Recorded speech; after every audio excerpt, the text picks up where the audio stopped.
మంజురావు గారు, జగద్గురు ఆది శంకరాచార్యులపై చిన్నజీయర్ స్వామి వివాదాస్పద వ్యాఖ్యలు చేశారు. శంకరాచార్యులు శుద్ధ వైష్ణవులు అంటూ ఇంకా చాలా చాలా ఆరోపణలు చేసిన పరిస్థితి. ఎందుకు ఇప్పుడు ఎప్పుడో అయిపోయిన విషయాన్ని ఇప్పుడు చిన్నజీయర్ స్వామి లేవనెత్తడంపై మీ కామెంట్ ఏంటి? ఎస్ అండి, ఇప్పుడు ఆది శంకరాచార్యులు 7వ శతాబ్దంలో, అంటే క్రీస్తు శకం 7వ శతాబ్దం, అంటే 1400 సంవత్సరాల క్రితం కేరళలో కలాడి గ్రామంలో పుట్టి అక్కడ కేదార్నాథ్ ఆలయం దాకా ఆయన నడిచి వెళ్ళి ఇండియాని 4 సార్లు చుట్టి కేవలం 27 సంవత్సరాల లోపే భారతదేశంలో అక్కడ పూరి ఒడిశా దగ్గర, శృంగేరి అని తమిళనాడు దగ్గర, కర్ణాటక దగ్గర, తర్వాత అక్కడ బద్రీనాథ్, ఈ 4 ఆశ్రమాలు, భారతదేశం మొత్తం ఉపఖండం కవర్ అయ్యేలాగా 4 ఆశ్రమాలు పెట్టి ఆయన చేసింది అతిపెద్దది ఏంటంటే భారతదేశ సంస్కృతిలోనే. గుర్తుపెట్టుకోవాలి ఈ మాట. ఎందుకు చిన్నజీయర్ స్వామి ఇంత తెలివి తక్కువగా మాట్లాడాడంటే చాలా దారుణమైన తెలివి తక్కువ. ఏ మోటివ్, ఏ ప్రయోజనంతో ఆయన మాట్లాడాడు అనేది ఇప్పుడు మనం చర్చించాలి. దానికి ముందు ఆది శంకరాచార్య మొత్తం భారతదేశ సంస్కృతిలోనే ఒక పీకెస్ట్ తయారు చేశాడు. ఇప్పుడు ఈరోజు ప్రపంచంలో అక్కడ ముస్లిమ్స్కి క్రిస్టియన్స్కి మధ్యలో క్రూసేడ్ జరుగుతున్నాయి, మత యుద్ధాలు. గుర్తుపెట్టుకోండి, ఇప్పటికే మత యుద్ధం ఎప్పుడు జరిగిద్దా అన్నట్టు ఉంది ట్రంప్ వల్ల. ఈ మిడిల్ ఈస్ట్కి, అక్కడ వెస్టర్న్ కంట్రీస్కి. అది జార్జ్ డబ్ల్యూ బుష్ కూడా ఉపయోగించారు 2000 WTC మీద అటాక్ చేసినప్పుడు. కానీ భారతదేశంలో మత యుద్ధాలు మీరు చూస్తారా? అక్కడ సున్నీ షియాలు ఉంటాయి. ఇక్కడ హిందూయిజంలో వైష్ణవైట్స్, శైవైట్స్ మత యుద్ధాలు జరుగుతున్నాయా? కానీ జరిగేవి ఎప్పుడు అంటే ఆది శంకరాచార్యకు ముందు.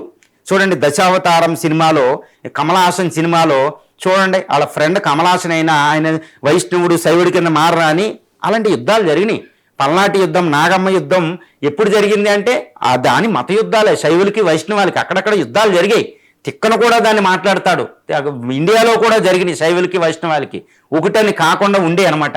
కానీ ఈ శైవులు వైష్ణవులు అంటే శివ కేశవులకి అభేద భావం, అంటే శివ కేశవులు ఒక్కటే అనే ఒక భావాన్ని ఒక అద్భుతమైన మేధావిగా, ఒక అవతార పురుషుడిగా ఈ ఆది శంకరాచార్యులు ఉద్భవించి శివకేశవులు భేద భావాన్ని తీసేసి హిందూ మతంలో మత యుద్ధాలకి తావు లేకుండా చేశాడు 1500 సంవత్సరాల క్రితం. ఇప్పటికీ ప్రపంచంలో అది మారలేదు. అంటే హిందూయిజం ఈరోజు around 2000 years ahead of the other religions అండి. వాళ్ళకంటే మనం ముందున్న మెచ్యూరిటీలో బికాజ్ ఆఫ్ ఆది శంకరాచార్య కేరళలో పుట్టి మొత్తం భారత ఉపఖండం, ఆయన రాసిన బుక్కులు చూడండి, ఆయన రాసిన మంత్రాలు చూడండి. ఒక శివుడికి ఇంకోటి శివ కేశవుల భావం లేదు. ఆయన తిరుపతి వెళ్ళి అక్కడ కొన్ని విగ్రహాలు పెడితే శివుడికి కూడా బద్రీనాథ్, కేదార్నాథ్ దగ్గర విగ్రహాలు పెట్టి వస్తాడు. గుర్తుపెట్టుకోండి, శివ కేశవ భావం లేకుండా చేసి అద్వైత భావన. అద్వైతం అంటే ద్వితీయం కానిది, 2 లేవు ఈ ప్రపంచంలో ఉన్నది ఒకటే, అందులోంచి అన్ని వస్తేనే అద్వైత సిద్ధాంతం. అసలు ప్రపంచంలోనే ఇలాంటి ఫిలసాఫికల్ సిద్ధాంతం లేదండి. ఇండియాలోనే హిందూయిజంలో కాదు. ఆయన అద్వైత అనే పేరే శివకేశవుల భావం లేదు చెప్తుంది. మరి చిన్నజీయర్ స్వామి ఏంటి అనాలోచితమైన నిర్ణయం? Based on the Adi Shankaracharya's contribution I can tell that his motive is entirely different. I don't know what is his motive.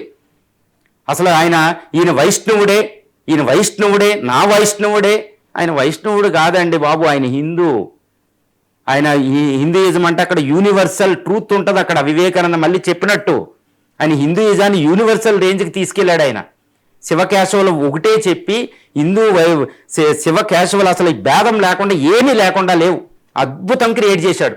అలాంటి ఆది శంకరాచార్యులు మళ్ళీ నువ్వు వైష్ణవుడు అని ప్రకటించి అద్వైతాన్ని కాదు, ఇదంతా చరిత్రలో తప్పు, ఆయన పూరిని, శృంగేరిని, ద్వారకా, కేదార్నాథులను పెట్టలేదు, బద్రీనాథులని. ఏందండి ఇది? You don't try to distort the history, don't try to Indian philosophy. Already ఇప్పుడు బ్రిటిష్ వాళ్ళు వచ్చి మనల్ని ఇది హిస్టరీ కాదు బాబు అని వాళ్ళు గోల పెడుతున్నారు. మళ్ళీ ఇప్పుడు మీరు కొత్త కథ మొదలెడతారు. What's your motive? This is your motive అనేది ఇప్పుడు అందరూ తెలుసుకోవాలనుకుంటారు. It's one of the greatest డిస్కషన్గా మీరు తాగుదేశారు. కానీ ఒకటండి, you can't demean the history, the contribution made by Adi Shankara. ఈ Adi Shankara one of the greatest monks of the country. పబ్లిక్లో గుర్తుపెట్టుకోండి.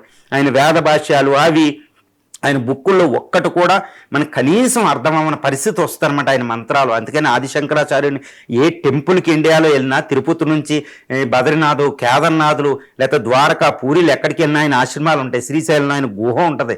చూడండి, భారతదేశంలో సీతారాములు భారతదేశం అంతా తిరగలే, కానీ ప్రతి రాయికి, ప్రతి కొలనికి ఇక్కడ సీత స్నానం చేసింది, సీత అని ఒకటి స్మరించుకుంటాం. వాళ్ళు ఇప్పటికీ జీవించే ఉంటారు. ఆ కేటగిరీల్లో వస్తారు ఆదిశంకరాచార్య. అపర శంకరుడిగా చూస్తారు, ఆయన పేరే అపర శంకరుడిగా గుర్తుపెట్టుకోవాలి. మరి ఆయన కోసం మీరు మాట్లాడడం ఏంటండి? ఆయన కోసం మీరు మాట్లాడడం ఏంటి? It's a very very unforgivable thing అనమాట. ఇది చాలా తప్పు. ఇండియన్ ఫిలాసాఫికల్కి వెళ్తే దాన్ని ఎన్రిచ్ చేయడానికి ట్రై చేయండి, మళ్ళీ దాన్ని వెనక్కి తీసుకురావడానికి మాత్రం ఎట్టి పరిస్థితుల్లో ట్రై చేయకూడదు.